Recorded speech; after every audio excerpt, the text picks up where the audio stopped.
The pain woke me at 7:13. Not gradually all at once, the kind that settles in your chest like a fist tightening from the inside. I made it halfway to the kitchen before my knees stopped negotiating with me. The floor came up hard and cold beneath my palms. For a minute, maybe two, I stayed there trying to convince myself it would pass. I am not a woman who startles easily. I have managed payroll crises, client portfolios, and a household simultaneously, without losing my footing. I have handled emergencies while other people were still trying to figure out where the problem started. But lying on that kitchen floor with my heartbeat thudding unevenly against my ribs, I understood something clearly for the first time in years. My body was not asking for permission anymore. My name is Samira Hollis. I have been married for 19 years. I have built more than most people will ever know, and most of it quietly. That night, I learned exactly how dangerous quiet can become when the wrong people get comfortable inside it. I called Dave first. He answered on the third ring. His voice hit me before his words did, relaxed, smooth, not distracted or strained, comfortable. The voice of a man seated somewhere warm, with no intention of moving anytime soon. I told him I needed to get to the hospital. I told him something was wrong. There was the briefest pause. Then he said his car had broken down on the highway. Not frustrated, not rushed, just smooth, like he had already settled into the sentence before speaking it aloud. He told me to call Julian because he was too far out to make it back quickly. I remember staring at the cabinet across from me after he hung up. My hand was shaking hard enough that the phone nearly slipped from my fingers.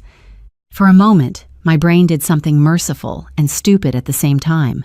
It tried to protect me. Maybe the car really broke down. Maybe he sounded calm because he was trying not to scare me. Maybe the pain in my chest tightened sharply enough to cut the thought in half. I called Julian. It rang until voicemail. That was the moment the fear finally reached me. Not the dramatic kind, not screaming panic. Worse, the quiet understanding that if something truly happened to me that night, I was alone on a kitchen floor trying to bargain with people who were unavailable. So I called my daughter. Camille answered immediately. I told her what was happening, that I couldn't get myself to the hospital, that her father's car had broken down somewhere outside the city. There was silence on the line. Short, tight. Then her voice changed in a way I had never heard before. "Mom," she said carefully, "his car isn't broken down." I closed my eyes. She told me she was at a lounge across town with Kendrick after work. She saw Dave when she walked in, but spent nearly an hour convincing herself she had to be mistaken. She kept waiting for some explanation to appear naturally. A client meeting, a coincidence, somebody else sitting nearby. But there wasn't one. Dave was there with Lynette, my best friend of 22 years. Laughing, relaxed, sitting close enough that his hand rested over hers like it belonged there. I was still on the kitchen floor. I wish I could tell you I became strategic immediately, that my mind sharpened and everything inside me turned cold and focused. That is not what happened. What happened was smaller and far more humiliating. I stopped speaking because I genuinely could not make my body process both things at once, the pain in my chest and the image my daughter had just handed me. For a few seconds, all I could hear was the refrigerator humming behind me and my own breathing sounding strangely uneven in my ears. Camille kept saying my name softly. "Mom? Mom?" Then something old inside me steadied itself. Not rage. Instinct. I asked her if they had seen her. She said no. I asked if she was certain. She said yes. Then I told her quietly, "Don't confront them. Just take a few pictures if you can without being obvious. Then leave and come get me." She went silent for one beat. Camille works in corporate marketing. Half her job is documenting events without people noticing the camera first. When she finally answered, her voice had gone completely controlled. "Okay," she said. "If you're watching this right now, drop your location in the comments. I want to know where in the world this story is reaching." Camille got to the house 20 minutes later. She moved fast but not recklessly, got me off the floor carefully, helped me into the car, buckled me in like she was afraid if she moved too suddenly something else would break. She didn't mention her father again during the drive. I watched her hands on the steering wheel instead. Tight grip, controlled breathing, jaw locked hard enough to ache by morning, I imagine. She had just seen her father with my best friend while her mother lay sick on a kitchen floor calling for help. And somehow she was still the calmest person in the car. At the hospital, they admitted me quickly. Chest pain buys attention fast. Nurses moved in efficient circles around me while monitors beeped steadily beside the bed. One nurse asked whether my husband was coming.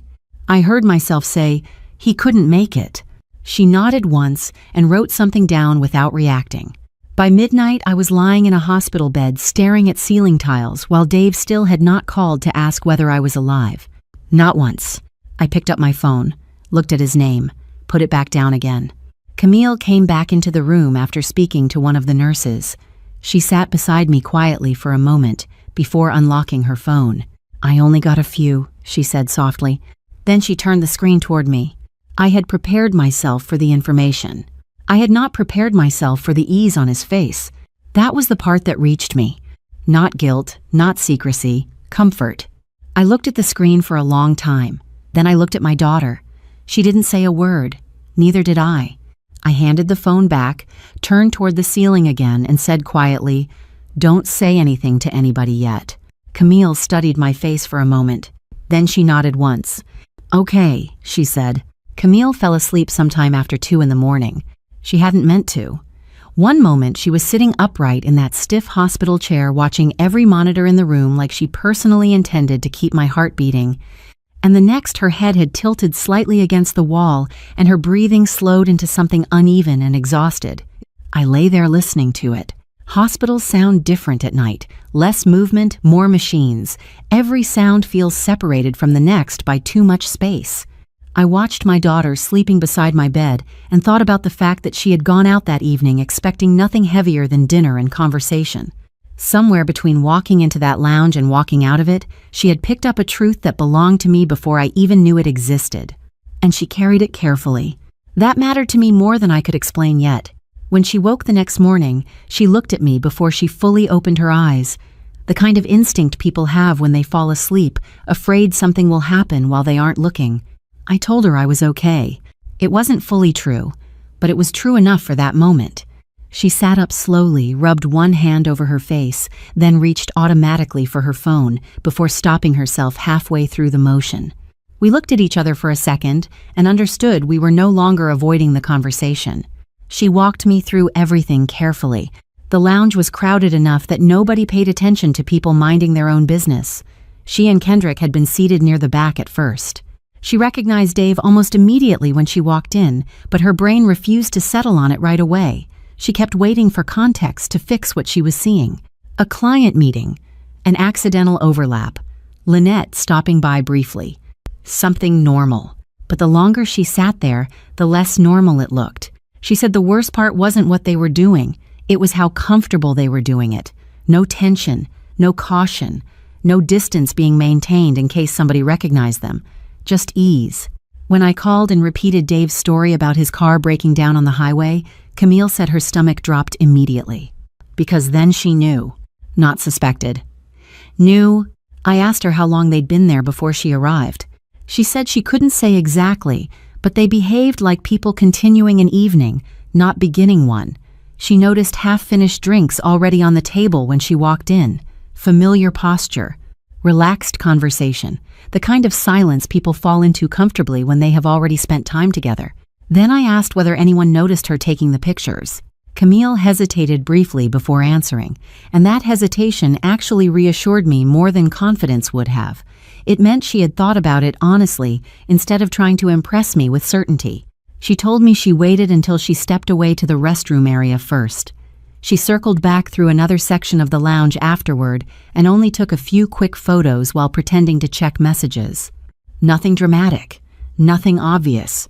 That sounded real. Camille works in corporate marketing. Half her career involves moving through crowded rooms, documenting events without interrupting them. She wasn't trained for betrayal, but she was trained not to draw attention to herself while holding a phone. That difference mattered. Then I asked whether she noticed anything else. She thought for a second before mentioning the silver sedan parked near the side exit, Dave's cousin's car. She recognized it because it had been at our house enough times over the years for the shape of it to settle into memory naturally. She said it only stood out because she remembered Dave claiming he was stranded somewhere outside the city. The car had no reason to be there if the story was true. I didn't react outwardly. I just stored it away quietly with everything else. Then I asked about Kendrick. That answer mattered to me for reasons bigger than that night. Camille said he stayed calm after realizing what was happening, didn't push her to confront anyone, didn't start performing outrage to prove himself useful. He let her decide what to do and followed her lead once she made the decision. I asked her what kind of man does that. She thought about it before answering. A careful one, she said. I nodded once. Then she handed me the phone. I looked at the pictures first, then the short video clip. What surprised me most was not the betrayal itself. Somewhere deep down, I think women often know long before they admit they know. What unsettled me was the absence of strain on Dave's face. Comfort. That was the word my mind kept returning to. Comfort sitting beside another woman while I lay on a kitchen floor, trying to breathe steadily enough to dial a phone. I watched everything twice. Not emotionally. Professionally. I reviewed it the same way I review client documents. What is confirmed? What is assumption? What would another person reasonably conclude from this? That distinction matters. Emotion makes people sloppy. I have spent 20 years in financial work watching small emotional assumptions destroy otherwise solid cases. The footage confirmed enough. I handed the phone back and told Camille to back everything up in multiple places. Cloud storage, email, whatever she trusted most. Then I told her something more important. Act like it doesn't exist. She studied me for a moment after that, not confused, just realizing I had already moved mentally into a place she hadn't reached yet. Then the room door opened. Dave walked in carrying flowers. Hospital gift shop flowers too expensive enough to look thoughtful, generic enough to be purchased in under 2 minutes by a man trying to arrive looking prepared. His face was arranged carefully. Concern softened around the eyes, mouth set low, every expression placed exactly where it belonged. Camille went completely still beside me. I looked at him for one long second. Then I smiled softly and opened my hand toward him. Baby, I said warmly, you made it. Relief, tenderness, a wife grateful her husband finally arrived.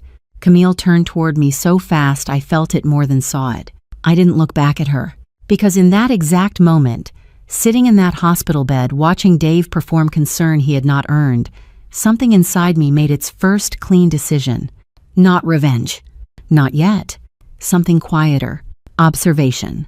And once I started observing him clearly, I realized I had probably stopped truly seeing my husband years ago. Dave pulled the chair close to my hospital bed and took my hand with both of his like a man who had spent the entire night terrified. He started explaining before I asked a single question. That was the first thing I noticed.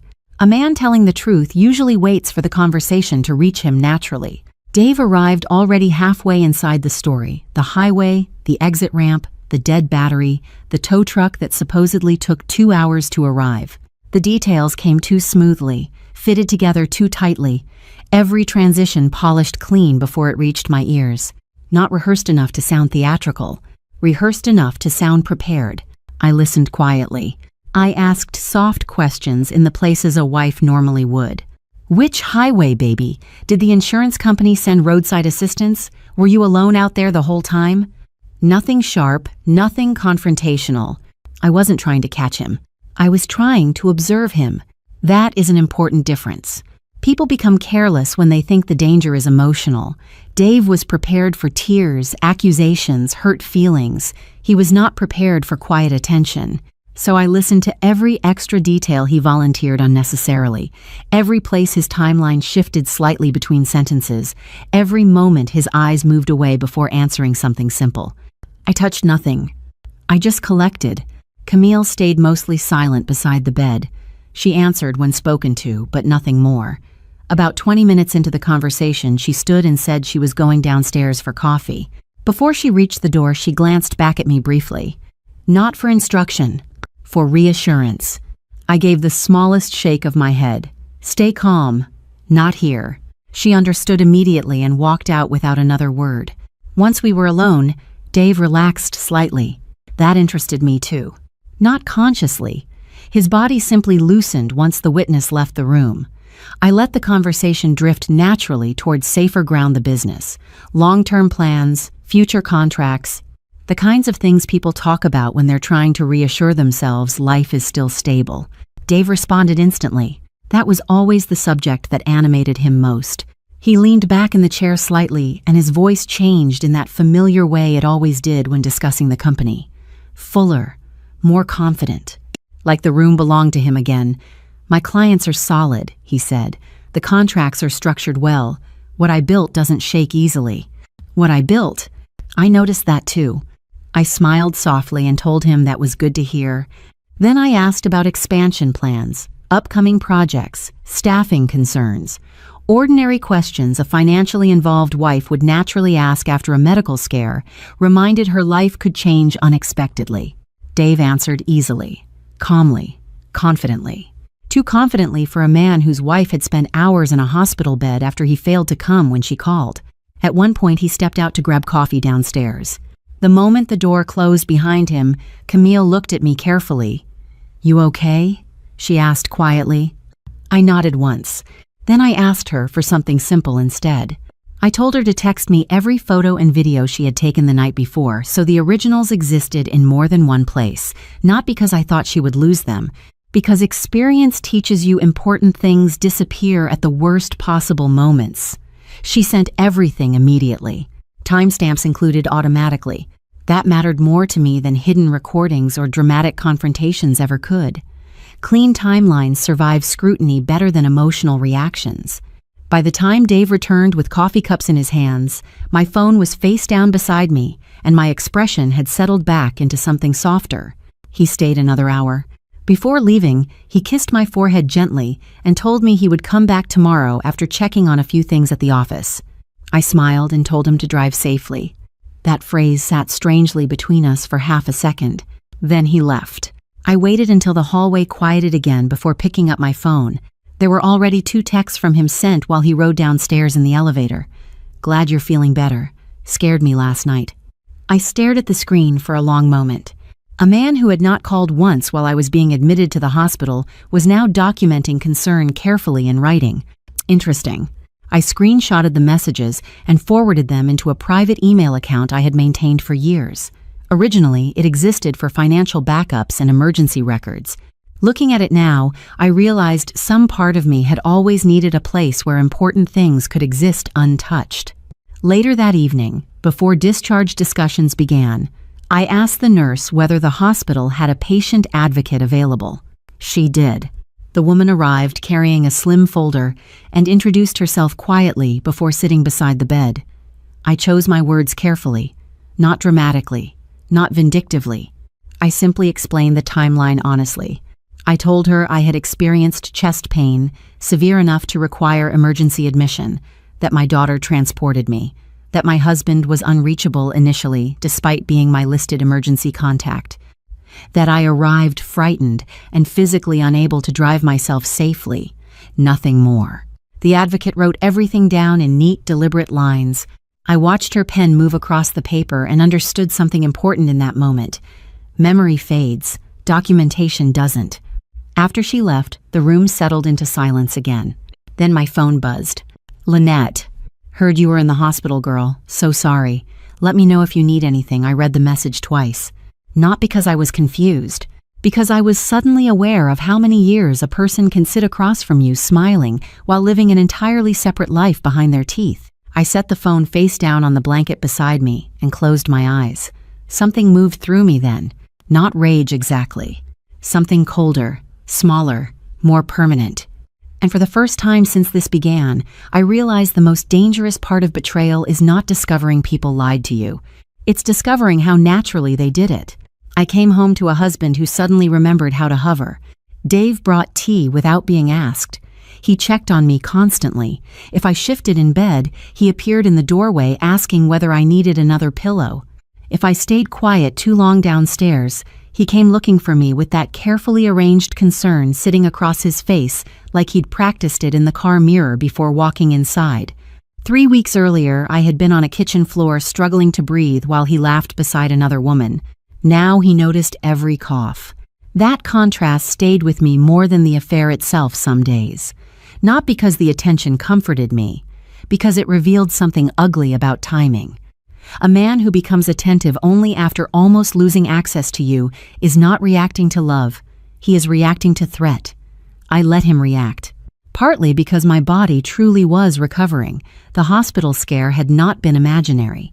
Some mornings my chest still tightened sharply if I moved too fast. Fatigue arrived suddenly and without warning. My doctor called it manageable, if I respected recovery properly. So I moved slower than usual, rested more visibly than usual. And underneath all of that, I started paying attention.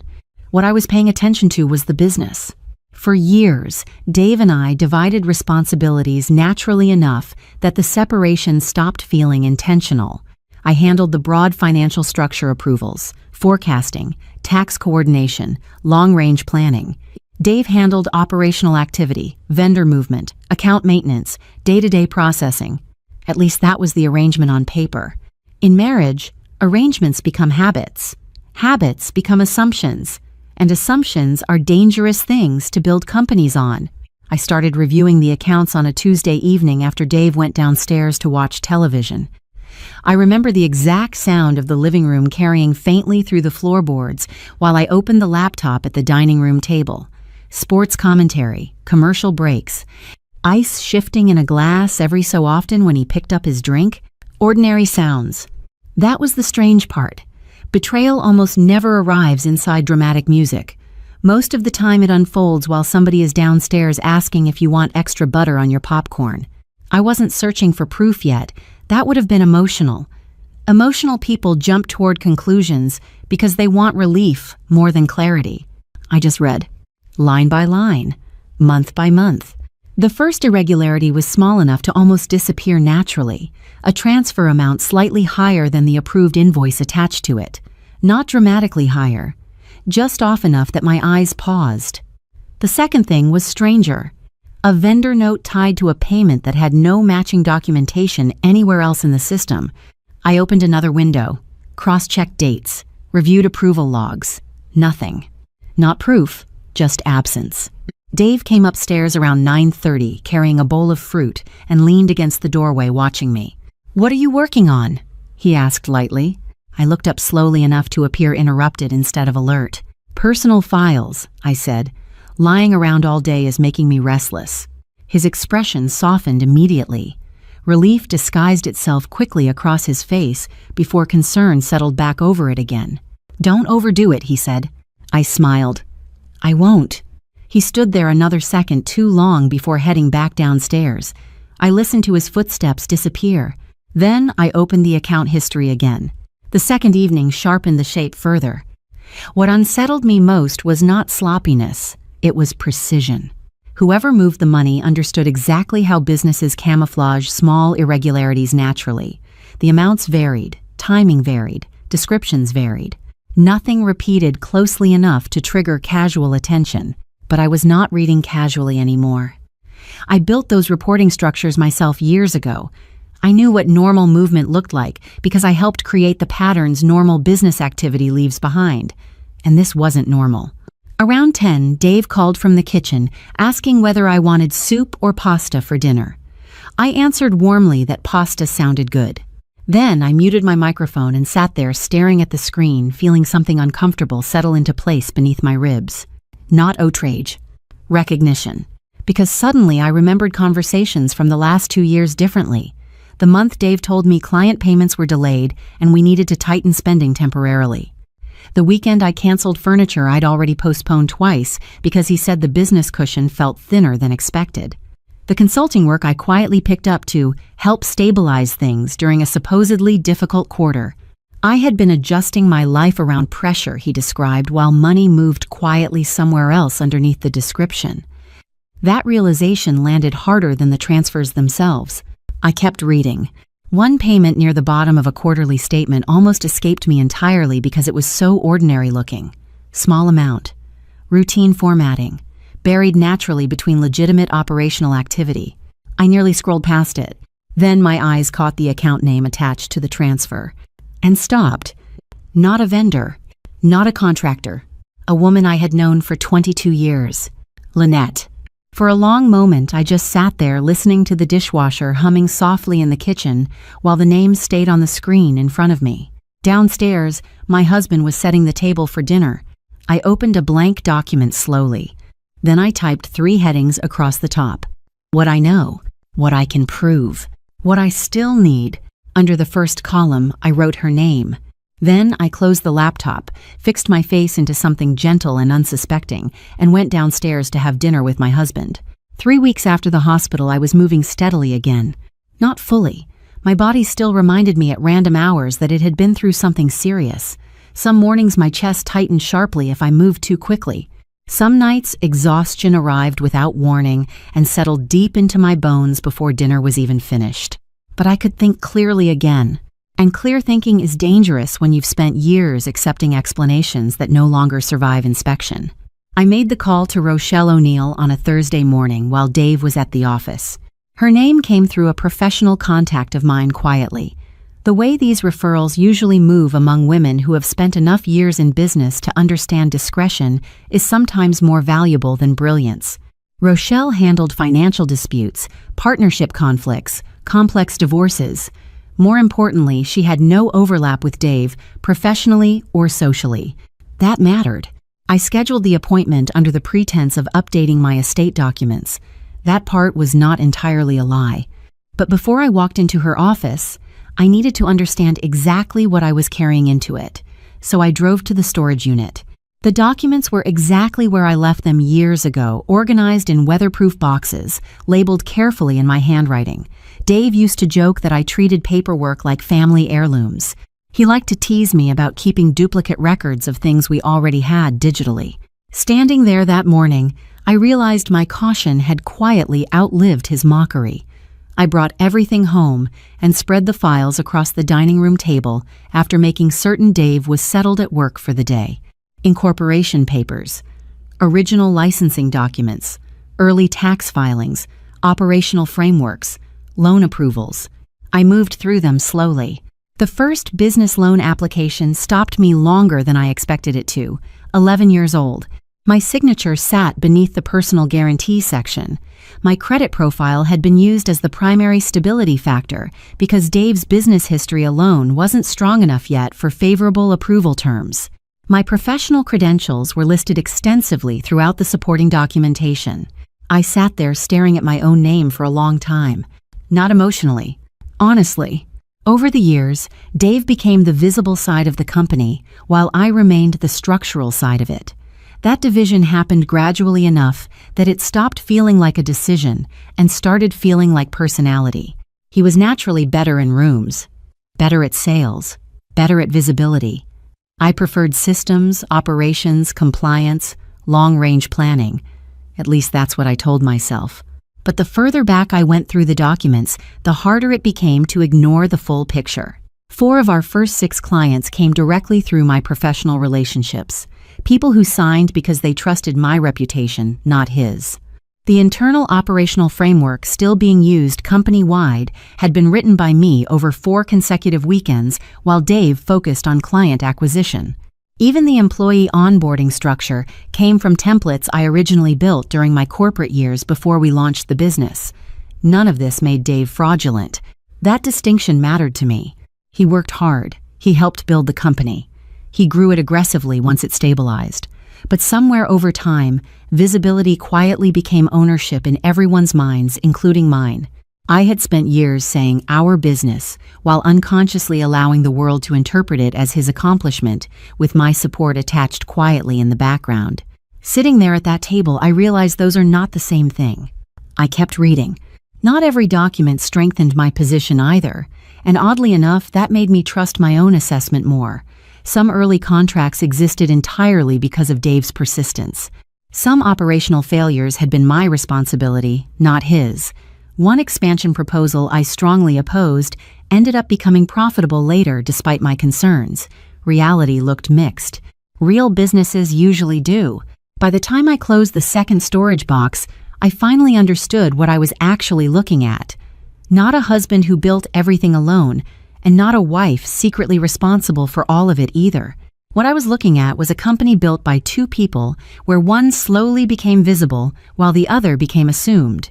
That realization landed harder because it was true. I photographed everything relevant carefully and organized the files in a clean sequence Rochelle could review efficiently later. Then I packed the documents away, wiped down the table, and started dinner before Dave came home. At 6:40, he walked through the front door carrying more energy than I'd seen from him in weeks. A potential new contract, major client, large expansion opportunity, could take the business to another level. He talked through most of dinner, animated in the way successful men become when they can already see themselves standing inside the future before it arrives. His hands moved while he spoke, his voice sharpened with excitement. I listened, asked good questions, told him it sounded promising, and the strange part was that none of my reactions were fake. I did understand the business. I did understand the opportunity. I probably understood parts of the risk better than he did. That was the irony sitting between us. After dinner, Dave went upstairs to shower while I remained alone at the kitchen table. The house was quiet except for running water somewhere above me. I looked around slowly. At the home. At the files hidden away again. At the life that had spent years arranging itself around one version of the story. Dave believed he was preparing for the next stage of expansion.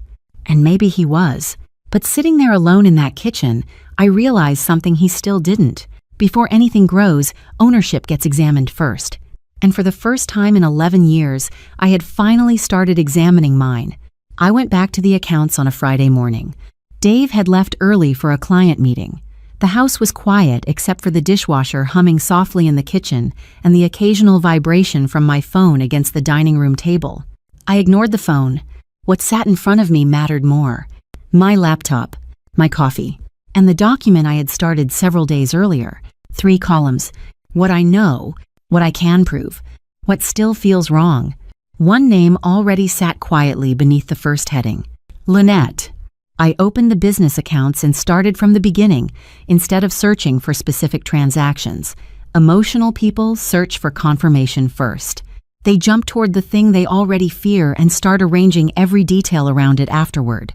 I wasn't trying to prove Dave guilty yet. I was trying to understand what was actually there. So I reviewed everything. The first transfer that caught my attention was 14 months old, small enough to disappear naturally inside ordinary operational movement. The amount resembled a reimbursement adjustment or contractor correction, exactly the kind of routine activity businesses process every week without discussion. At first, I nearly cleared it myself. There was even a vendor note attached that looked legitimate on casual review, but something about the timing bothered me enough to keep reading. 20 minutes later, I realized the payment itself was real, just unrelated to the notation attached beside it. 2 separate transactions had been coded similarly within days of each other, creating the appearance of explanation where none actually existed. Not proof, but not clean either. I leaned back slowly in my chair and forced myself to pause. That mattered. Because once betrayal enters a person's bloodstream, suspicion starts trying to turn every irregularity into evidence. I had spent too many years in financial services watching smart people destroy their own credibility by becoming emotionally attached to conclusions before the paperwork actually supported them. I refused to become one of them, so I started over again more carefully. The second transfer appeared 6 weeks later. Different amount, different notation. No matching invoice, then another surfaced 2 months after that. Then 2 smaller ones inside the same quarter positioned just far enough apart that your eye would never naturally group them together unless you were reviewing extended activity side by side. That was the moment my attention sharpened fully. Not because the amounts were enormous, because they were disciplined. I have spent 20 years reviewing financial behavior professionally. Most people imagine deception looks dramatic. Huge withdrawals, reckless spending, obvious patterns repeated loudly enough to trigger alarms. Real concealment rarely looks like that. Real concealment survives because it stays small enough to feel forgettable. I exported 2 years of account activity into a spreadsheet and started mapping transfers manually. Halfway through, I stopped again. One payment I initially flagged turned out entirely legitimate after deeper review. An independent contractor had temporarily switched processing systems during a software migration, which explained the unfamiliar routing information and inconsistent notation. I stared at the correction quietly for a long moment. Oddly enough, finding something innocent steadied me emotionally. It reminded me this process was still honest. I wasn't trying to build a revenge narrative. I was trying to understand reality clearly, even if reality eventually became smaller or messier than betrayal likes to imagine itself. So I kept going, carefully. By late afternoon, the shape became harder to dismiss. The transfers varied intentionally uneven amounts, inconsistent spacing, different labels, different routing descriptions. Individually, none of them would attract serious concern inside a functioning business. Together, they formed something else entirely: intentional obscurity. I totaled the amounts twice because the first number didn't feel emotionally proportional to what I was discovering. Not catastrophic. That almost made it worse. If the money had been enormous, outrage would have arrived quickly and cleanly. Instead, what settled over me was something quieter and far more exhausting. The realization that Dave had been describing financial pressure to me while money moved somewhere else underneath the conversation. That was the part that hollowed something out inside me. Not the amount. The cooperation I thought we were sharing while I adjusted my own behavior around information that wasn't fully true. I opened old calendar entries next. Not business calendars. Personal honors. The month Dave sat across from me at this same table explaining that several client payments were delayed and we needed to tighten spending temporarily. I remembered canceling a furniture order I'd postponed for nearly a year already because I didn't want additional pressure landing on the business while things were supposedly unstable. Another month, I accepted outside consulting work to help rebuild what I believed was a shrinking cushion.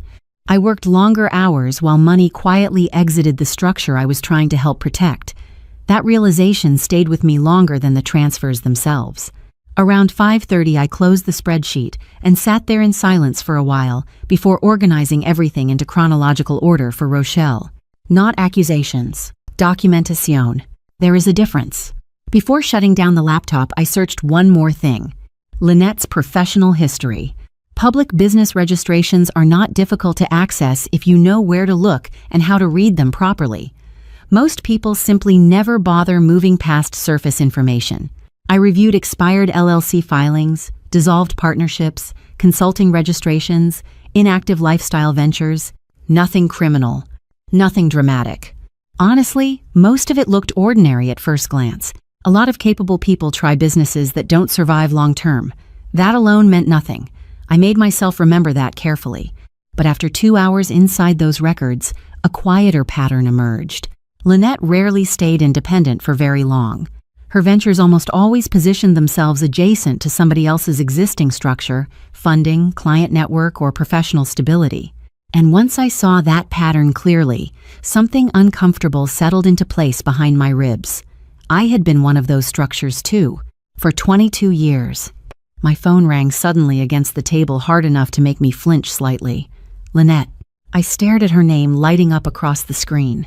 Once, twice, 4 times. I let every call go to voicemail. For a moment, I considered listening immediately. Then I realized I wasn't ready to hear her pretending normal life still existed between us. Not yet. So instead, I screenshotted the missed calls with the timestamps visible and saved them into the folder already building quietly on my desktop. Filet. Then I closed the laptop, stood slowly from the table, and went into the kitchen to start dinner before Dave came home. Because one of the strangest parts of betrayal is realizing the world keeps asking ordinary things from you while your understanding of your own life rearranges itself underneath your feet. Rochelle called on a Tuesday afternoon while I was sitting at the kitchen table sorting through paperwork from my latest cardiology follow-up. The house was quiet. Rain tapped softly against the windows over the sink.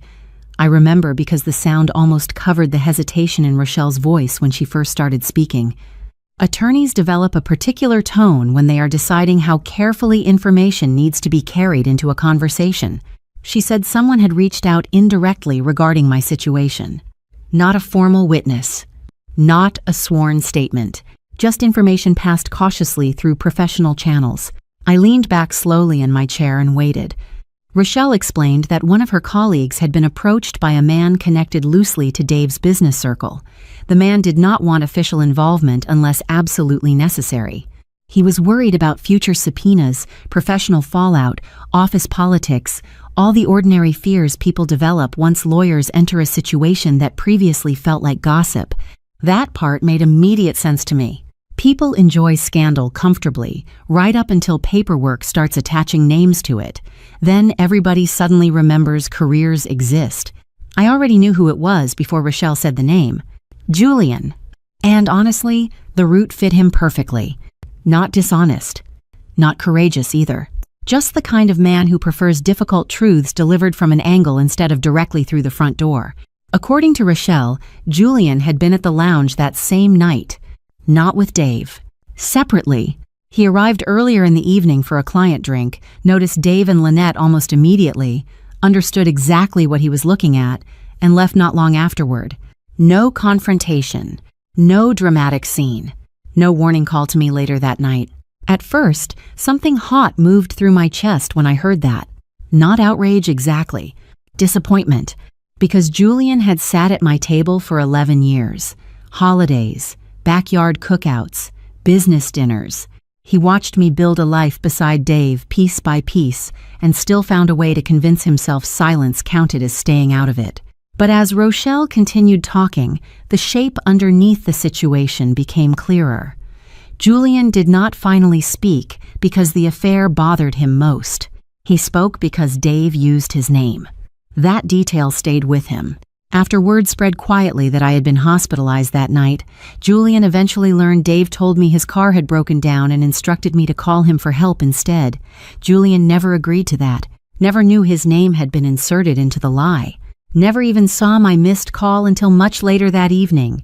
According to Rochelle's contact, Julian kept circling back to that specific part during the conversation. A woman struggling to breathe on a kitchen floor had been redirected toward him while Dave stayed comfortably inside that lounge. Not impulsively, deliberately. And honestly, I understood why that disturbed him more deeply than the affair itself. Infidelity is ugly, but using another person's name as emotional cover while your wife is calling for medical help reaches somewhere colder inside people once they truly sit with it. Julian still did not contact me directly. Part of me resented that. Another part understood him perfectly. Some men are only capable of approaching truth sideways. They need emotional distance from damage before they can admit clearly what they witnessed. So Julian spoke quietly to someone else. That person spoke carefully to Rochelle, and eventually the timeline reached me intact. The most important part was not emotional anyway. It was structural. Julian independently placed Dave inside that lounge during the exact time frame Dave claimed he was stranded on the highway. More importantly, his recollection aligned naturally with Camille's account, without sounding rehearsed alongside it. Not identical. Better than identical. Human. Camille remembered details Julian didn't. Julian remembered timing anchors Camille missed. Small differences existed exactly where real memory usually creates them. That reassured me more than perfect consistency ever could have. Real witnesses rarely recall life like movie scenes. They remember fragments, lighting, positioning, what somebody was wearing, the feeling of a room. The fact that Julian and Camille described overlapping realities instead of matching scripts made both accounts stronger in my eyes. When Rochelle finished explaining everything, I thanked her quietly and started ending the call.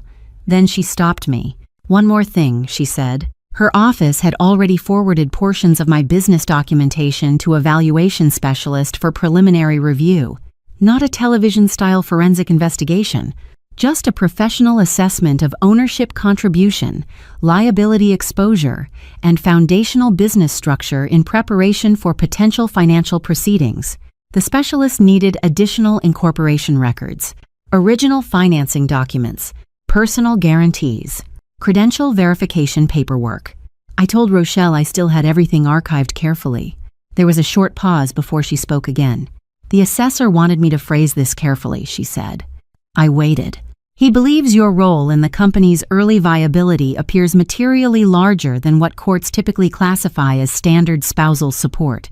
I laughed softly before I could stop myself. That is how professionals summarize entire marriages sometimes. Materially larger than standard.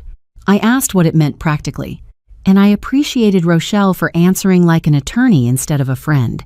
She explained that valuation numbers are not cash waiting neatly inside an account somewhere. Businesses carry debt exposure, liabilities, tax obligations, operational risk, contractual dependencies. Numbers shift once accountants, courts, and negotiations start touching them. But based on the documentation reviewed so far, my role in securing, structuring, and stabilizing Elevate during its earliest years appeared substantial enough that it would likely matter significantly during division discussions. Then she gave me a preliminary estimate range. Not fantasy wealth, not revenge story millions falling from the sky overnight. Real numbers. Complex numbers. Numbers tied to ownership exposure, growth, equity appreciation, and long-term operational value. I wrote them slowly onto the notepad beside my coffee cup. Then I sat there staring at the figures for a long time after the call ended, not because I suddenly felt wealthy, because for 19 years I had quietly trained myself to describe my role smaller than it actually was. And sitting there alone at my kitchen table, with rain tapping softly against the windows, I realized something uncomfortable and strangely freeing at the same time. Betrayal had forced me to look directly at parts of my own life I might otherwise have continued undervaluing forever. Camille started coming by every few days after I came home from the hospital. She never announced it as concern. Instead, she texted things like, "Already near your neighborhood, need anything?" Or, "I made too much pasta again."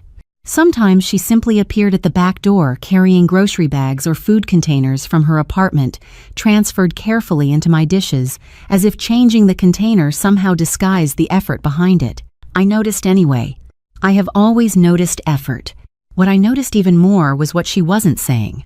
Camille moved through the house carefully now, not nervously carefully, like she was constantly monitoring herself for emotional leakage.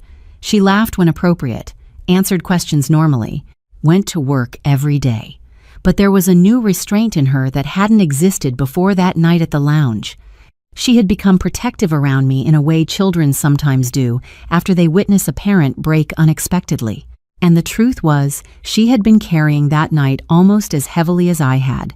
Not because I asked her to, because love creates witnesses whether people want the position or not.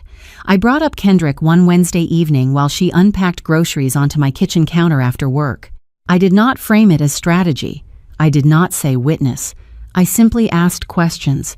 What exactly did Kendrick see that night? She said everything important. The table placement. Dave and Lynette sitting close together. The length of time they remained there after she noticed them.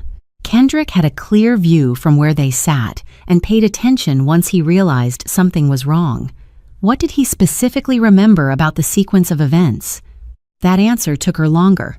Not because she was inventing details, because she was sorting memory honestly instead of dramatically. She said he remembered the broad sequence clearly arriving at the lounge, recognizing Dave, waiting to see whether there was an explanation, my phone call coming through, Camille stepping away briefly afterward, and the two of them leaving together shortly after. Some smaller details differed between what she remembered and what he remembered. Again, that reassured me. Real memory usually overlaps imperfectly. Then I asked the question that mattered most to me. What kind of man is he when something serious is happening? Camille stopped unpacking for a second. Then she said quietly, "The kind that doesn't make it about himself." That answer told me more than anything else she could have said. I asked her to invite him over Sunday afternoon. Nothing formal. No warning. No agenda, explained. Just lunch. She looked at me for a moment before nodding slowly. Sunday came warm and quiet. I cooked enough food for people to settle into conversation naturally without feeling interrogated. Kendrick arrived carrying dessert from a bakery across town and apologized immediately for being 10 minutes late because traffic near the interstate had backed up unexpectedly. Small detail. But I notice punctuality because people reveal themselves in how they handle minor inconveniences. Some men arrive late and pretend time is flexible. Some acknowledge it directly. Kendrick acknowledged it directly. Interesting. We sat at the kitchen table for almost 2 hours. Most of the conversation had nothing to do with the lounge or Dave or Lynette. Work, family, housing prices, his parents living outside Charlotte. Camille rolling her eyes at one story from college. I watched how he answered ordinary questions first. That matters too. People who exaggerate small things usually exaggerate large ones eventually. Kendrick didn't. When the conversation naturally brushed near that night, he did not suddenly perform outrage or become theatrically uncomfortable. He answered directly when spoken to. No embellishment, no attempt to sound heroic. No eagerness to involve himself deeper than necessary. At one point, I asked casually whether he almost said something to Dave at the lounge. He admitted yes. Then admitted Camille stopping him was probably the correct decision. That honesty mattered to me too. Most people rewrite themselves into cleaner versions once conflict begins. Kendrick didn't seem interested in polishing himself.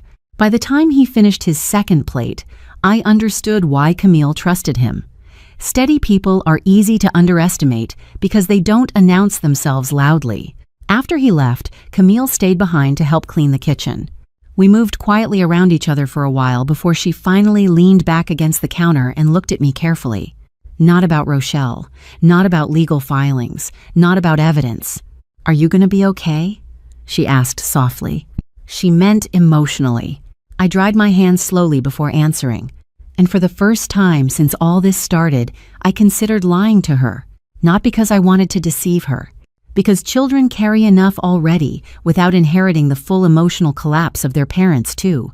But Camille was old enough to recognize dishonesty even when wrapped gently. So I answered carefully instead. "I think," I said slowly, "I'm becoming okay." That was closer to the truth. Because healing had not arrived cleanly or completely. Some nights I still woke up angry. Some mornings, humiliation sat so sharply in my chest I could barely finish coffee without replaying that kitchen floor in my mind again. But beneath all of it, something else had started growing too. Clarity. Camille studied my face like she was deciding whether the answer satisfied her or whether she simply needed to accept it for now. Finally, she nodded once. The following week, Kendrick provided a brief written account through Rochelle's office after she requested one formally, short, specific, limited only to what he personally observed. No dramatic language, no speculation beyond what he actually saw. Exactly the kind of statement believable people give. That same evening, Camille stopped by after work, carrying a small storage box from my home office. "I was organizing some of the old files you asked me to sort last week," she said casually. That part was true. During recovery, I had asked her to help separate outdated tax records and archived business paperwork because lifting heavier boxes still exhausted me faster than it should have. She hesitated near the front door before continuing. "I found this folded inside one of the old partnership folders." She handed me a piece of paper folded so many times the creases had nearly softened white. "I don't know if it matters," she said.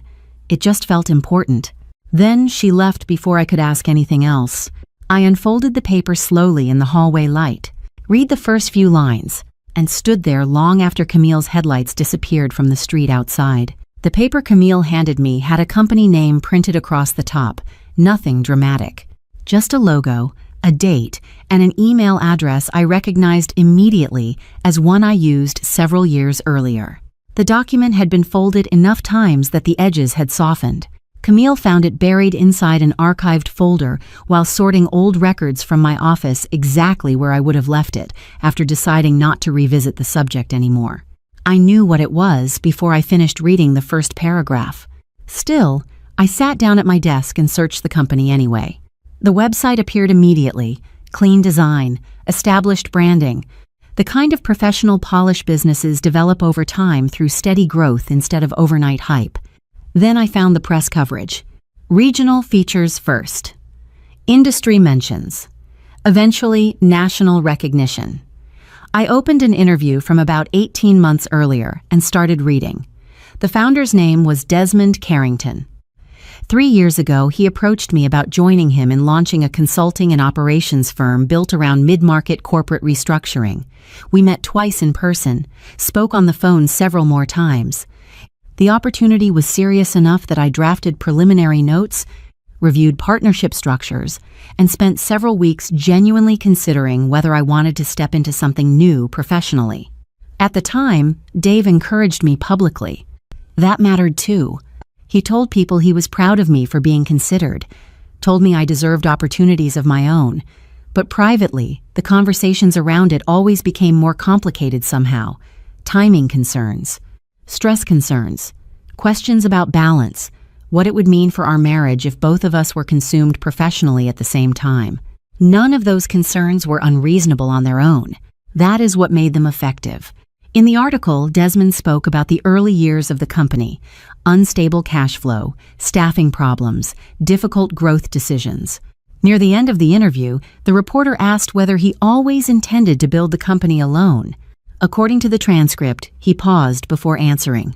Then, he said, there was originally someone else he hoped would join him at the start, someone whose operational background would have strengthened the company significantly early on. But after serious consideration, she ultimately decided not to move forward. He never used my name. He didn't need to. I sat there staring at the screen, reading about a version of my life that branched away quietly 3 years earlier. Not stolen. Not forced away from me. Chosen away from.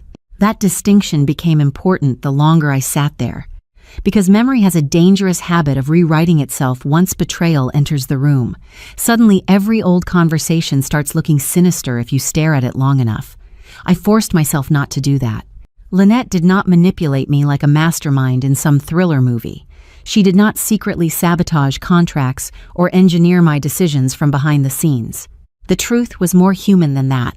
During those weeks when I considered joining Desmond, Lynette became the voice that consistently reinforced my hesitation. She called often, asked thoughtful questions, reminded me how much pressure I already carried, wondered aloud whether starting something new at this stage of life might exhaust me unnecessarily. And the uncomfortable part was this: some of what she said was probably sincere. That is what betrayal rarely allows people to admit publicly. Sometimes the person hurting you also genuinely cares about you in smaller ways at the same time. Human beings are messy enough for both things to coexist. But sitting there at my desk, reading about what Desmond built afterward, I also had to admit something else. Lynette consistently encouraged the version of my life that kept me smaller, safer, more available to support everyone else's expansion. And I listened because part of me already wanted permission to stay where I was comfortable.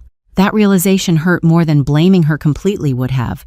I leaned back slowly in my chair and looked around my office. The same office where I once convinced myself stability was the same thing as fulfillment. I opened a blank document and typed one sentence before I could stop myself. She didn't take my future from me. She just made staying still feel noble long enough that I handed parts of it away myself. I stared at the line for a long time. Then I saved the document without naming it and closed the laptop. After a while, I called Rochelle. I explained carefully that I wanted something added to my records, not because it was necessarily legally actionable, not because I intended to build some emotional conspiracy theory around it. I simply wanted context documented accurately. The partnership discussions, the timing, the conversations afterward, the reasons I ultimately declined. Rochelle listened quietly the entire time. When I finished, she stayed silent for several seconds before speaking. "I'm sorry, Samira." I looked out the office window toward the backyard before answering. "Don't be," I said quietly. "Just make sure it's written down correctly." We ended the call there. About 50 minutes later, Rochelle called back. Her office had uncovered something during routine financial background review connected to Lynette. A business registration. Recently filed. Still active. I sat up straighter immediately. The registration itself wasn't illegal or shocking.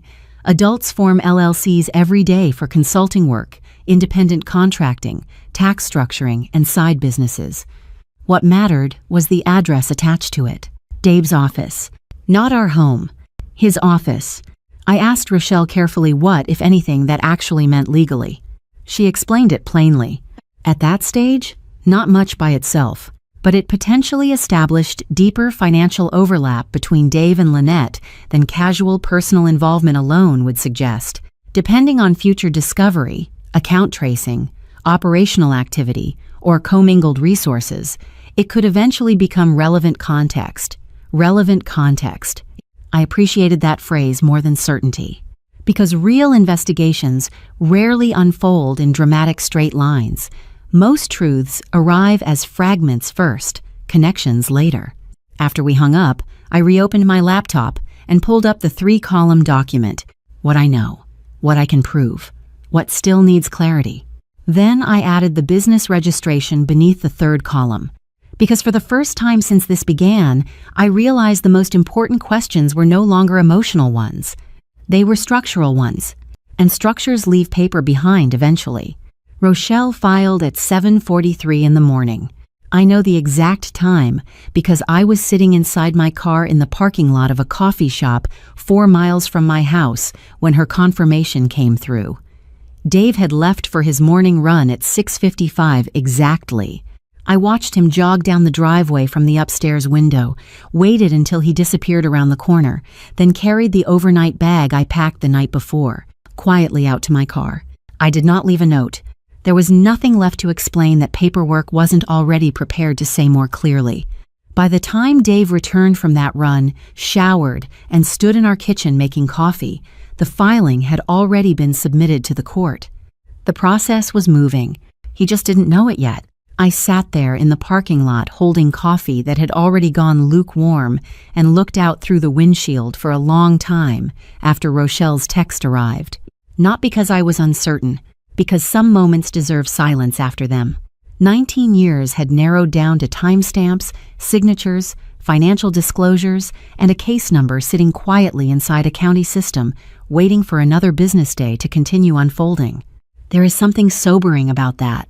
No orchestral music, no dramatic confrontation, just documents moving between offices while ordinary people ordered muffins 10 feet away from me without realizing somebody's marriage had just ended inside a parked sedan near the curb. He was served at 2:17 that afternoon. By then, I was already at Camille's apartment. Rochelle called with the confirmation herself, brief, professional. The documents had been delivered successfully at Dave's office by a process server. His attorney information would likely follow quickly. I thanked her and hung up. 4 minutes later, my phone rang. Dave. I watched his name light up across the screen, while Camille stood at the stove pretending not to watch my face. I let it ring until voicemail. Then another call came 12 minutes later. This time not to me. Earlier in the week, Rochelle had explained something carefully during one of our meetings. Once formal proceedings begin, attorneys sometimes review activity connected to jointly held financial accounts, shared billing records, business communications, and publicly observable interactions to establish timelines and asset movement if necessary. Nothing dramatic. No illegal recordings. No movie-style surveillance vans. Just documentation, patterns, timestamps, the same kind of ordinary records businesses and courts rely on every day. Dave's second immediate call after failing to reach me went to his attorney. That made sense. His third went to Lynette. That mattered more. Not emotionally anymore. Structurally. A man learns what he values most the moment consequence arrives faster than preparation. He called legal protection first. Then he called her. Camille finished dinner quietly while I sat near the window holding my phone in both hands without unlocking it again. Pasta. Garlic bread slightly overcooked around the edges because her attention kept drifting toward me instead of the oven. We ate at her small dining table while a television show played in the background neither of us followed closely enough to remember later. Every so often I caught her studying me carefully between scenes. Waiting. Not for tears exactly, for impact. Children think heartbreak announces itself loudly because that's how movies teach them to recognize it. But by the time legal paperwork enters a marriage, most real grief has already happened privately in smaller rooms weeks earlier. Mine happened on a kitchen floor with chest pain crawling through my body while my husband laughed beside another woman across town. Everything after that was administration. Around 9:30, Camille finally asked softly, "Are you okay?" I looked at her for a moment before answering honestly. "I think I'm clear," I said. That seemed to settle something inside her more than reassurance would have. I drove home a little after 10. The house was dark except for the light above the stove. Dave always forgot to turn off when he left distracted. His car wasn't there. I hadn't expected it to be. I walked through the room slowly after locking the door behind me, not searching for evidence, not reliving memories, just looking. At the dining room table where we signed business paperwork for years, the living room where clients had once sat drinking expensive bourbon while congratulating Dave on his company, The kitchen floor where I realized survival and trust are not the same thing. I built this too. That thought no longer arrived bitterly, just accurately. I made tea and sat at the kitchen table in the quiet. The same chair, the same overhead light, the same stretch of tile where I had pressed one shaking hand against the floor trying to breathe steadily enough to dial a phone. The distance between that woman and this one was not dramatic. It was decisive. My phone lit up against the table a little after 11. Lynetta, not a call. A message. Long enough that I could see the paragraph breaks before opening it. I read every line carefully. She wrote herself as a woman who had been swept gradually into something complicated, feelings developing unexpectedly, timing becoming difficult, emotions becoming confusing. She spoke about guilt repeatedly without ever attaching it to a direct choice. It was polished in the way certain women polish survival. Careful wording, softened accountability, just enough sadness to invite sympathy without ever fully accepting blame. By the end of it, I realized something strangely calming. Lynette still believed this situation could be managed emotionally. She did not yet understand it had already moved beyond emotion. I screenshotted the message and forwarded it to Rochelle. Add this. Then I turned off the kitchen light, carried my tea upstairs, and went to bed inside the first truly honest night my marriage had seen in years. The formal valuation arrived on a Thursday morning. Rochelle called instead of emailing it. That told me enough before she even started speaking. I sat at the dining room table with coffee growing cold beside my hand while she read portions of the assessment aloud exactly as written, not dramatized, not softened, not translated into emotional language for comfort. Professional language. Precise language. The kind that survives courtrooms because it avoids performance. My contribution to Elevate Solutions was described as foundational during the company's formation and stabilization period.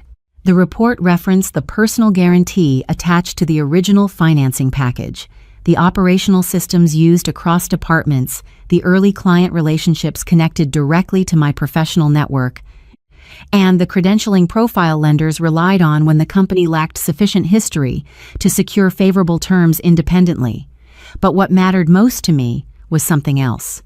The report did not erase Dave. That distinction settled something important inside me immediately. The assessor acknowledged his role clearly too: client acquisition, growth strategy, expansion, branding, relationship development. Dave had genuinely helped scale the company once it stabilized. He was good in rooms, good with momentum, good at making people believe growth was already happening before the numbers fully caught up. That mattered. Because the truth was not that I secretly built Elevate alone while Dave wandered around pretending. The truth was more uncomfortable than that. We built something together. Then over time, visibility slowly started replacing ownership in people's minds, including mine. Rochelle paused briefly before reading the next section. Without the combined contributions of both parties during the founding period, the company likely would not have achieved its current valuation. However, the report continued, several foundational, operational, and financial conditions critical to early viability appeared directly tied to my documented participation.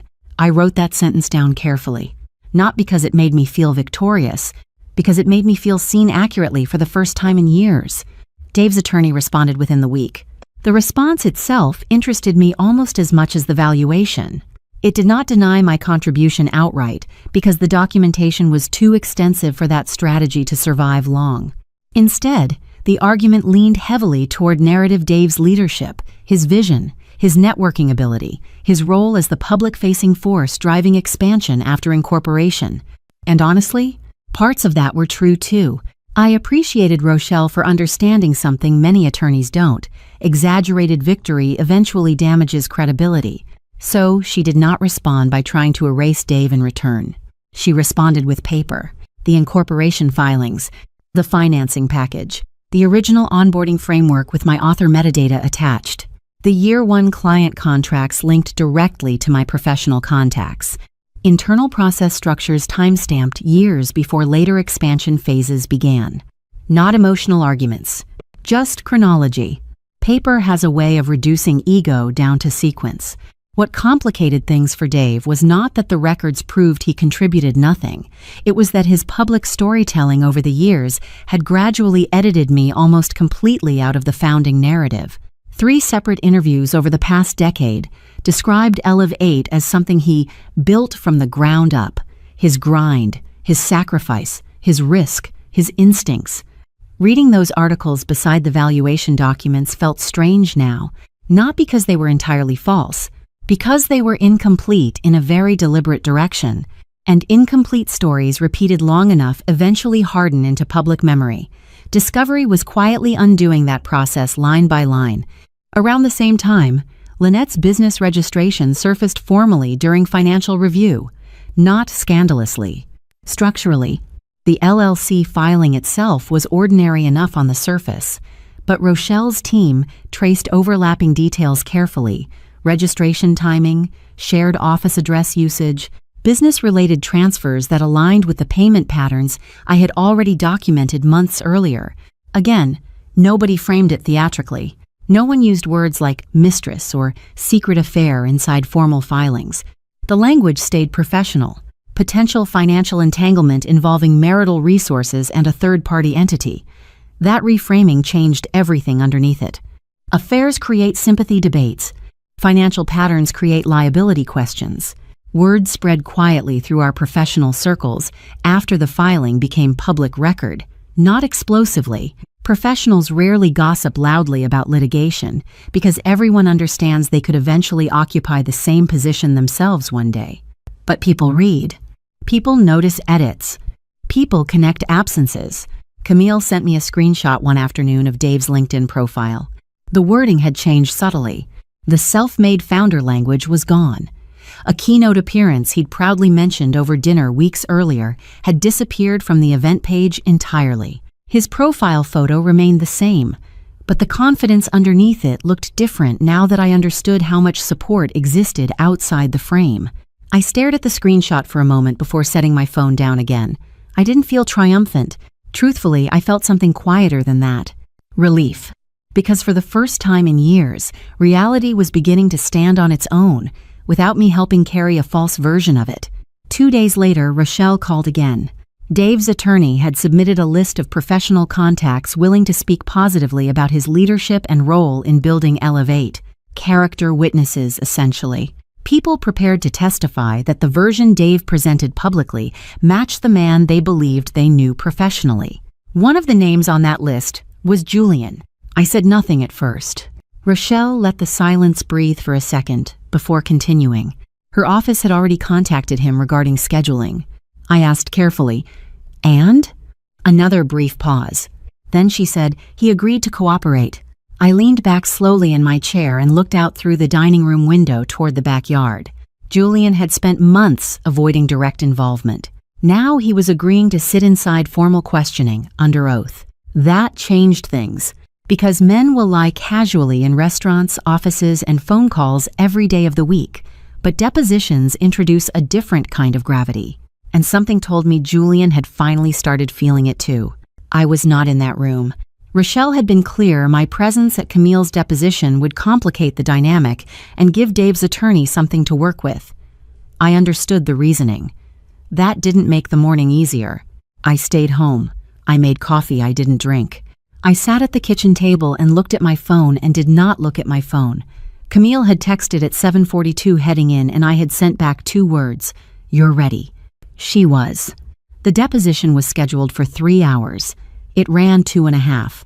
Rochelle's assistant sent a brief update at the midpoint proceeding as expected. No disruptions. I read it and set the phone down and went to sit in the living room because the kitchen table had started to feel too small. What I knew about what happened in that room came from Camille herself, later, and from Rochelle's summary the following morning. Camille walked in as a witness, not as Dave's daughter, not as someone managing grief or performing composure.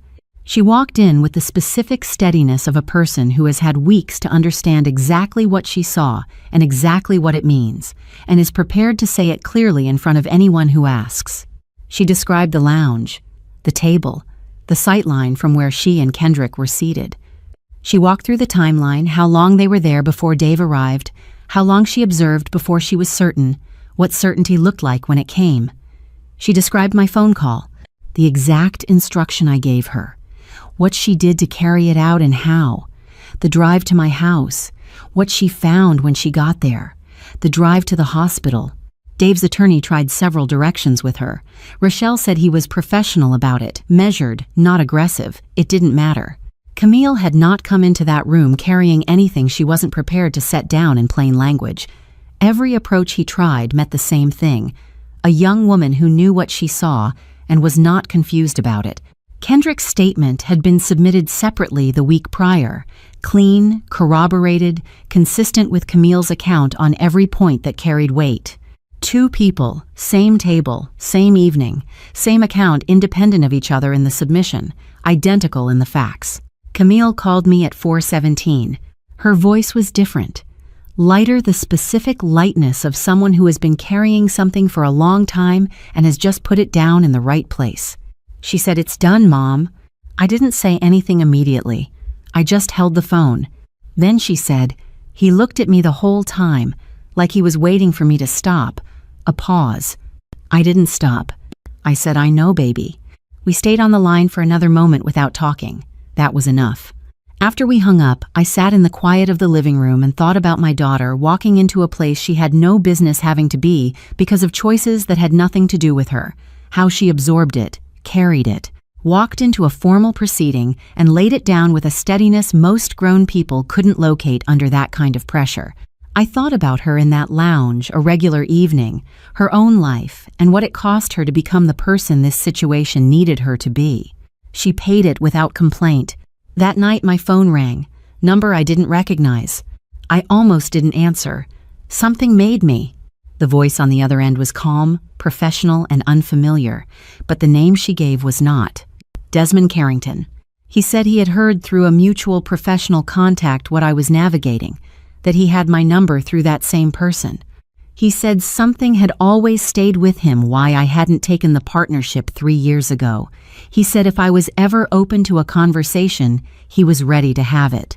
I stood in the middle of my living room and said, "I'll call you back." Lynette didn't disappear dramatically. That was never going to be her style. Women like Lynette rarely leave through slammed doors. They leave through delayed replies, softened excuses, and carefully increasing distance until one day you realize the relationship ended quietly several exits ago. First, it was a text Dave sent that sat unanswered overnight. Then, an entire day. Then, a canceled lunch with an explanation vague enough to sound temporary, but polished enough to avoid follow-up questions. After that came silence. Not emotional silence, strategic silence. By then, formal discovery was still ongoing, and Rochelle's office continued reviewing financial records, communication timelines connected to shared accounts, and publicly observable interactions relevant to the case. Nothing invasive, nothing theatrical, just patterns. And the pattern became obvious quickly. Lynette was pulling away. The more visible Dave's situation became professionally, the less accessible she became personally. Honestly, once I understood her more clearly, none of it surprised me. Lynette had always moved toward stability, admiration, momentum, places where somebody else had already built enough structure for her to step into comfortably. The moment that structure began shaking publicly, her instincts shifted toward preservation. Dave noticed almost immediately. Of course he did. He called her twice, from his regular number over the course of 3 days. No answer. Then, several more attempts the following week. Still nothing. Eventually, he called from another number, likely a borrowed office line or secondary business phone. Rochelle only knew this because the call later appeared inside discovery documentation connected to account records and communication disclosures both legal teams were already reviewing. Lynette answered that one, probably because she didn't recognize the number. The call lasted less than 2 minutes before she disconnected. I did not receive some secret recording or dramatic transcript like television likes to imagine these situations unfold. What Rochelle relayed later came from disclosure summaries and attorney notes tied to communications that became relevant once financial entanglements and timeline disputes entered negotiations. Even secondhand, though, the shift in Dave was obvious. Gone was the calm man who brought flowers to my hospital room, speaking in measured concern. Gone was the controlled executive voice he used in meetings and interviews. What surfaced instead sounded frantic. Not dangerous. Desperate. The kind of desperation that appears when someone realizes the person they attached their escape fantasy to has already started quietly backing toward the exit. And hearing that affected me less emotionally than I expected. Because by then, I had already started understanding something more clearly about Dave. He did not love Lynette because she transformed his life. He loved what standing beside her reflected back at him. A younger version of himself, a desired version, a version untouched by aging, responsibility, medical scares, legal filings, or the quiet exhaustion that accumulates inside long marriages people stop tending carefully. Lynette functioned the same way Elev 8 had for years. Proof, reflection, validation, and once she started withdrawing that reflection, he had nothing solid left to steady himself against emotionally. The saddest part was that I don't think Lynette ever intended to stay through consequences. Not really. She was built for proximity to comfort, not collapse. That realization stopped hurting once I accepted it fully. Dave's professional image continued shrinking quietly around the same time, not exploding, contracting. Camille occasionally sent screenshots when she noticed something significant. A revised biography here, a leadership description shortened there, an event appearance quietly removed from a public schedule. Small edits, the kind people make when they are trying to reduce the visible surface area of a story already circulating privately through professional circles. I wasn't obsessively monitoring him myself. That mattered to me. There is a point during separation where watching another person's decline too closely starts chaining you emotionally to their downfall instead of your own future. I did not want that. The following week, I ran into a woman from our professional community at a pharmacy near my cardiologist's office. I had known her casually for years, the kind of woman who always spoke to me politely at events while directing her real attention toward Dave, asking about his projects, his growth strategy, his expansion plans. Women like that are common around ambitious men. They orbit visibility naturally. She noticed me near the prescription counter and hesitated briefly before walking over. Her expression shifted into something careful. Not pity, awareness. She asked how I was doing.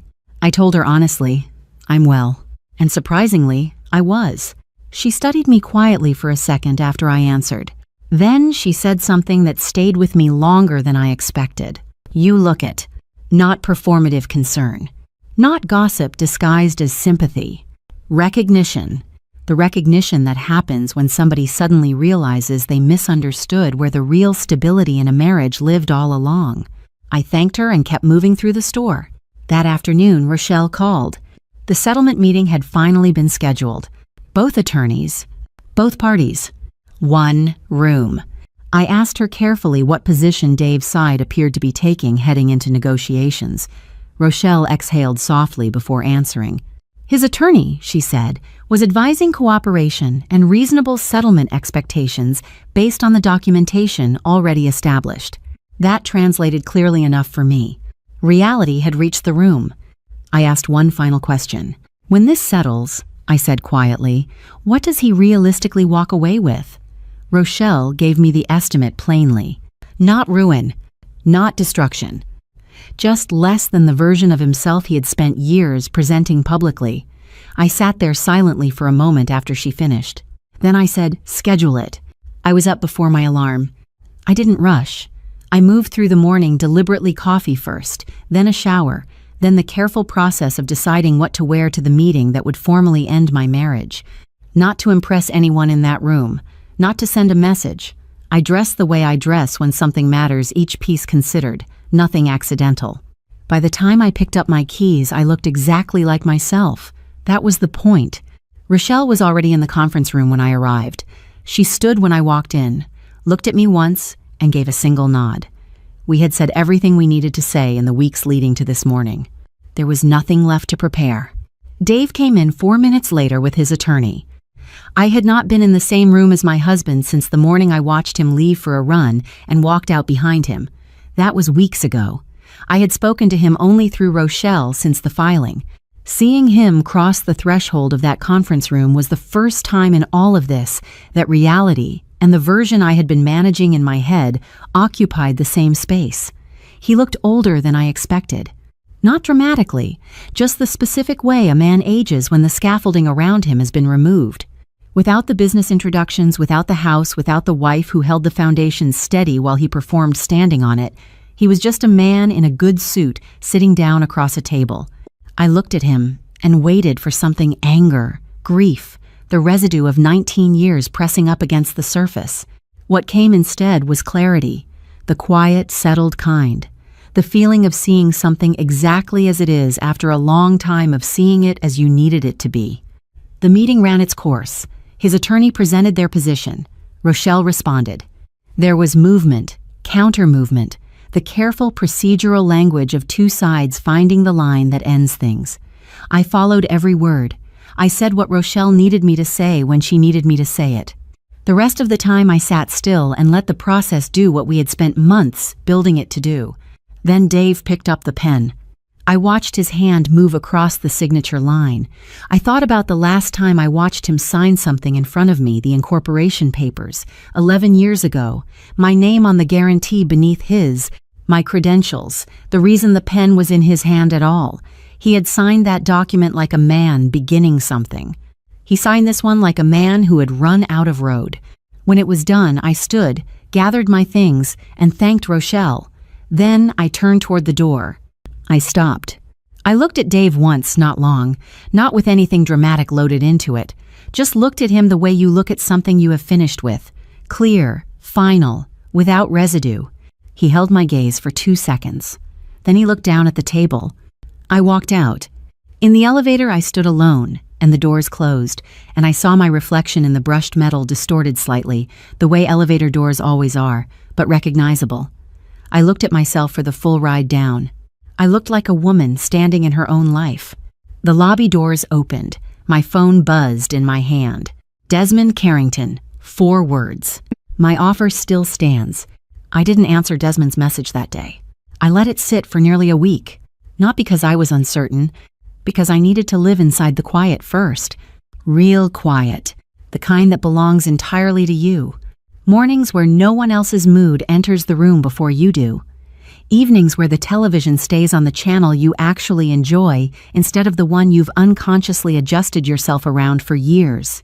Entire Sundays where nobody requires management, reassurance, anticipation, or emotional translation from you. I had forgotten how much energy performance quietly consumes inside a marriage long before people admit it is failing. So I stayed still for a while. I relearned small things first. The temperature, I genuinely preferred my coffee instead of the version Dave liked because it was easier to make one pot. The old legal dramas I stopped watching years earlier because he complained they were too slow. The strange piece of folding laundry in complete silence without sensing tension sitting somewhere else in the house, waiting to become your responsibility eventually. Camille came by often during those weeks. Sometimes we cooked together and talked for hours about everything and nothing. Other evenings, she arrived after work, dropped her purse beside the kitchen chair, and simply sat with me quietly while one of us cut vegetables or answered emails. There is a particular kind of healing that happens when someone allows you peace without demanding emotional performance in return. Kendrick understood that instinctively. He came by occasionally too. Easy company, steady presence. The kind of man secure enough not to force himself into the center of rooms unnecessarily. He never mentioned Dave unless I brought him up first. That told me more about his character than dramatic speeches ever could have.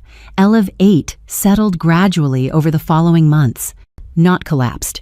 That distinction mattered to me. Businesses rarely explode overnight outside movies and fraud cases. What actually happens more often is contraction. Lenders become cautious, expansion slows, certain opportunities disappear quietly. Overhead becomes harder to sustain. Once guarantees shift, litigation enters public record, and operational restructuring begins touching confidence around the edges. That is what happened to Elevate. The settlement removed my financial guarantee formally. Credit structures changed afterward. A few planned growth projects stalled. Existing clients stayed, but projected expansion softened noticeably once the company had to stand entirely on the version of itself Dave alone could sustain operationally. None of that erased his contribution. Dave was still talented, still capable, still experienced. But for years, the business had been standing on more support than even he fully acknowledged publicly. Once those underlying structures separated cleanly, the company settled into a smaller, more realistic shape. That wasn't revenge. That was gravity. I called Desmond the following Tuesday. We met for lunch 3 days later at a restaurant I chose intentionally familiar enough that I wouldn't spend the conversation adjusting to the room instead of listening clearly inside it. The ease between us arrived quickly. Not romantic ease. Honest ease. The kind that happens between two adults who are no longer interested in pretending smaller versions of themselves are easier for other people to manage. The partnership offer was real, structured carefully, sustainable, not flashy startup fantasy or emotional rescue disguised as opportunity. Work. Good work. Mutual respect. A place where my experience entered the room visibly instead of silently supporting somebody else's introduction.